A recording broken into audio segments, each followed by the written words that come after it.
Mr. President, a week ago, I stood in this chamber and spoke about the death of democracy. I spoke about how free people are slowly losing their basic liberties right in front of our eyes. I spoke about how a deeply oppressive regime is defiling laws and tearing up treaties that offer protections and peace. I spoke about how the bright light of a great city is descending into darkness and chaos. I spoke, Mr. President, about the plight of the people of Hong Kong. I'd like to take this opportunity to remind everyone, both at home and those listening abroad, about the urgent and existential crisis that plagues this outpost of liberty in the Indo-Pacific. On May 28th, the Chinese Communist Party in Beijing adopted a resolution and began drafting a new national security law in Hong Kong. That's what they call it anyway. But the more we learn about this impending legislation, the more concerned we should be. That's because we know that this is no legitimate law. I'll tell you what this is. It's a diktat from a dictatorship, and its passage will deal a mortal blow to the freedoms and liberties that Hong Kongers have enjoyed for decades now. It is a permanent break from the one country, two systems principle that has governed that city since 1997, the principle to which Beijing committed in the 1984 Sino-British Treaty, when they also committed to upholding the basic rights and liberties of the people of Hong Kong. But Beijing wants to violate all of that now. They want to sweep it aside, and they want to do it through so-called legislation adopted through their fake legislature that would roll back the commitments they have made, roll back the protections and rights of the people of Hong Kong, snuff out this light in the Indo-Pacific. Imagine this great city with new restrictions on speech and assembly and religion, because that's what the Chinese Communist Party wants. They call it a national security law. It doesn't have anything to do with national security. It has everything to do with ending liberty. It has to do with banning the freedom of assembly. It has to do with squelching the freedom of speech. It has to do with denying the freedom of religion. That's the agenda. That's the substance, Mr. President. That's what Beijing wants. And it's what they're going to do unless the free world, beginning with the members of this body, stand up and say no. Mr. President, this body must take action today to support the people of Hong Kong. It must speak with one voice. It must tell the world that this is not acceptable and that it must not stand. And free peoples the world over must not silently acquiesce. Now, a week ago, I tried to do just that. I asked this body for consent, unanimously, to pass a resolution that would condemn this new diktat from Beijing and emphasize its clear violation of both Hong Kong Basic Law and the Sino-British Joint Declaration. This resolution that I am here again today to offer, sponsored and supported by senators of both parties, would make it clear to everyone that the United States stands with the people of Hong Kong in this, their hour of need. It would encourage the administration to take all necessary diplomatic action to stop this new law, to stop this advance against freedom. And it would rally the free nations of the world to support a free city. That resolution was blocked last week. And you know, Mr. President, here in this body, we often have the luxury of time. It seems like that's all we have sometimes. We debate and we wait and we debate, discuss. But the fact is, the people of Hong Kong do not have time. Not anymore. And that means the United States Senate does not have time. We must act, and we must act today. This new so-called law that Beijing is intent on forcing through is set to pass now on June the 30th. That's just 5 days from today. The Senate needs to act now, Mr. President, to send a clear signal now that we will stand up to this aggression, to rally free peoples now in defense of the rights and liberties of Hong Kong, and to stand up now to protect our own interests, to protect our own needs in the Indo-Pacific, because there's nothing more dangerous to the people of the United States abroad than an imperialist China intent on imposing its will, imposing its way on the entire globe, beginning in the Asia-Pacific, beginning with the free people of Hong Kong. Mr. President, a chorus of voices from Hong Kong and around the world are calling for the passage of this resolution. They are calling for it because they know it will inspire hope in Hong Kong. They are calling for it because they know it will give pause to the tyrants in Beijing. Our friends in Hong Kong know that Beijing is watching closely. Beijing is finalizing its national security law even as we speak, and Hong Kongers know, as we must, that this could be our last opportunity to stay Beijing's hand before it destroys what is left of freedom in this city. Beijing must know that its actions have consequences. This resolution today makes clear that that will be the case, and that is why so many in Hong Kong are so eager to see it pass, and why Beijing is so hopeful that it will fail. As I said a week ago, the struggle of the free people of Hong Kong is the struggle of all free people everywhere. It is a struggle to stay free from domination. It is a struggle to ensure that Beijing does not extend its imperial power around the globe and its influence to free countries and societies across the globe. Mr. President, Hong Kong is the vanguard, and it's vital that we stand up for it now. So, Mr. President, I ask unanimous consent that the Foreign Relations Committee be discharged from further consideration and that the Senate now proceed to Senate Resolution 596. Is there objection? Mr. President. The Senator from Maryland. Reserving the right to object, and I believe that we may have this worked out so they may not be an objection. But I just want to say a few words before I proceed with this unanimous consent request. As the gentleman from Missouri said, he was on the floor of the Senate last week proposing a Senate resolution condemning the actions of China with respect to Hong Kong. And as I told him then, and I would say again now, I fully agree with his assessment. What the government of China is doing in Hong Kong is unacceptable. They are taking away the rights of the people in Hong Kong. They are snuffing out the freedoms that exist there right now. And since we were on the floor last week, the Standing Committee of the National People's Congress reportedly reviewed an initial draft of the national security law, which has not been released. So even in this last week, they are moving forward in their process to take away the liberties of the people of Hong Kong. So time is of the essence. What I said on the floor last week, and what I will say again today, is that passage of a Senate resolution is not going to deter the actions of the government of China. It's a statement. It's an important statement by the Senate. But to believe that the government of China will be deterred one whit in moving forward on the path that it's on to take away the freedoms of the people of Hong Kong is to not be paying attention to what's happening in Beijing. I heard the senator from Missouri say, quote, actions have consequences. I agree they should. From the perspective of the government of China, us passing a Senate resolution as the consequence to their action is hardly going to be taken seriously in Beijing.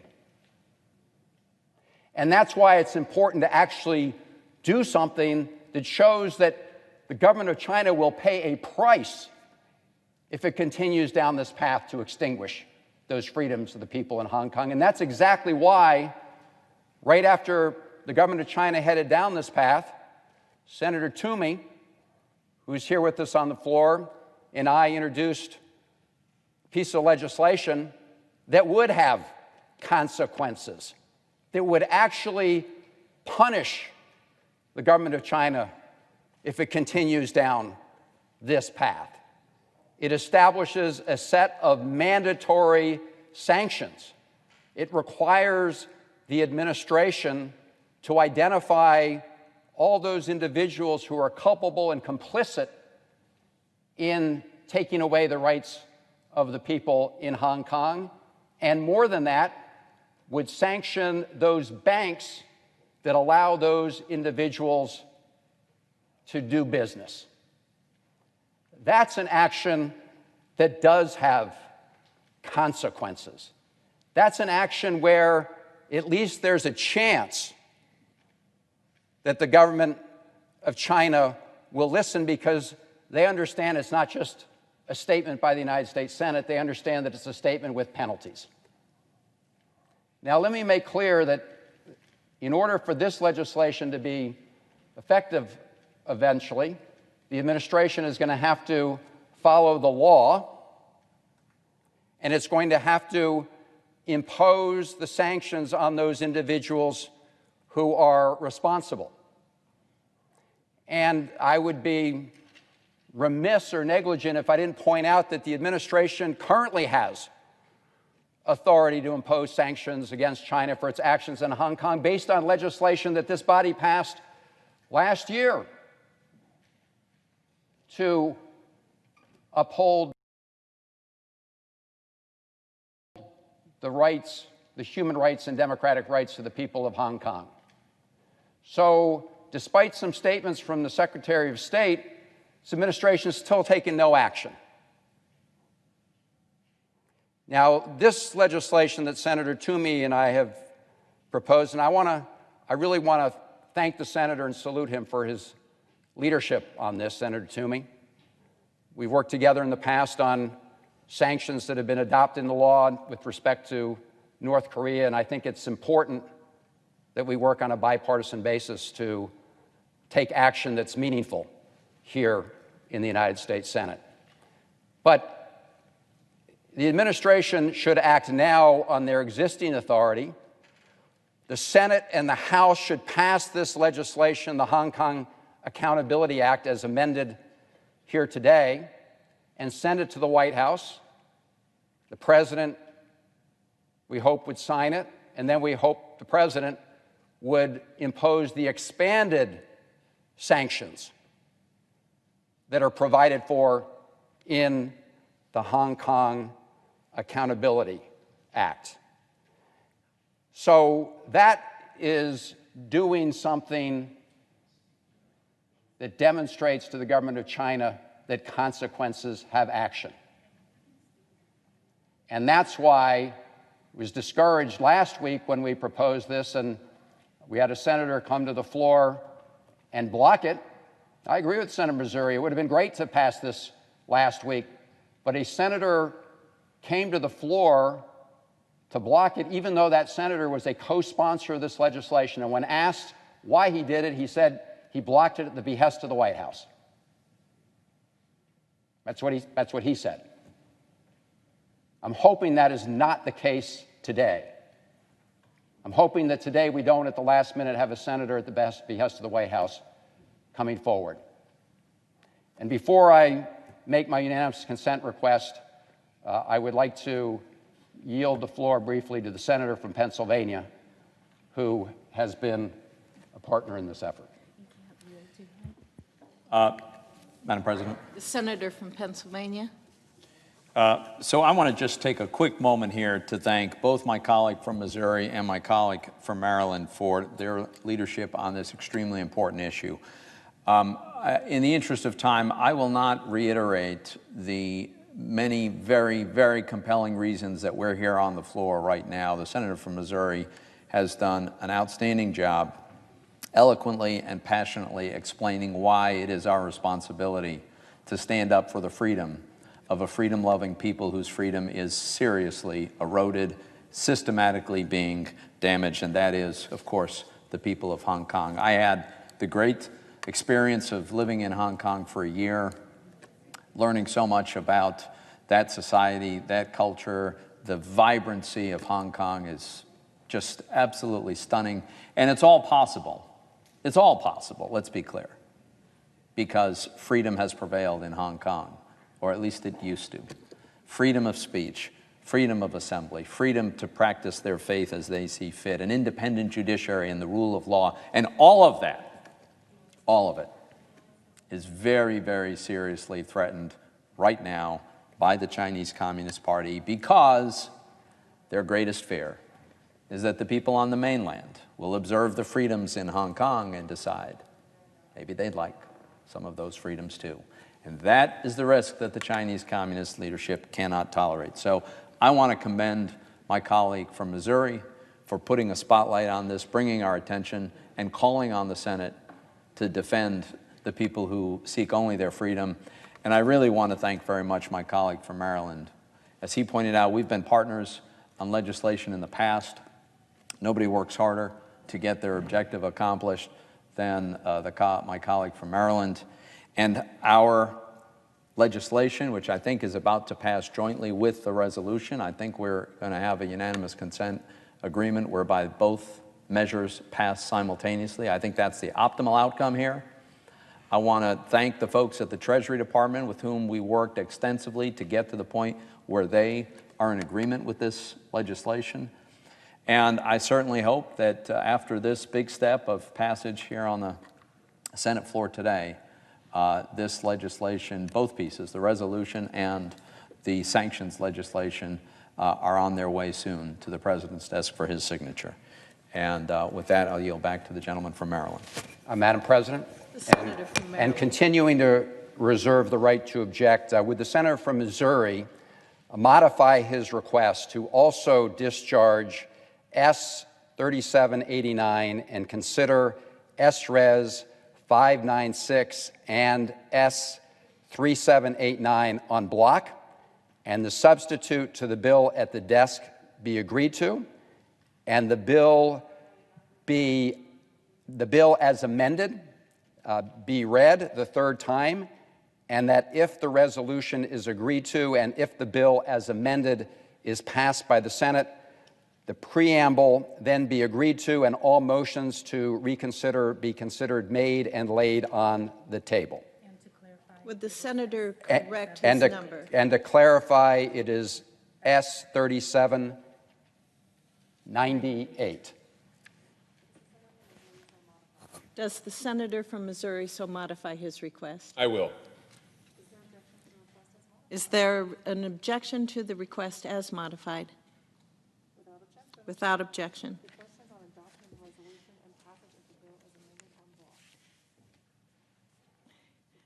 The question is on the modification of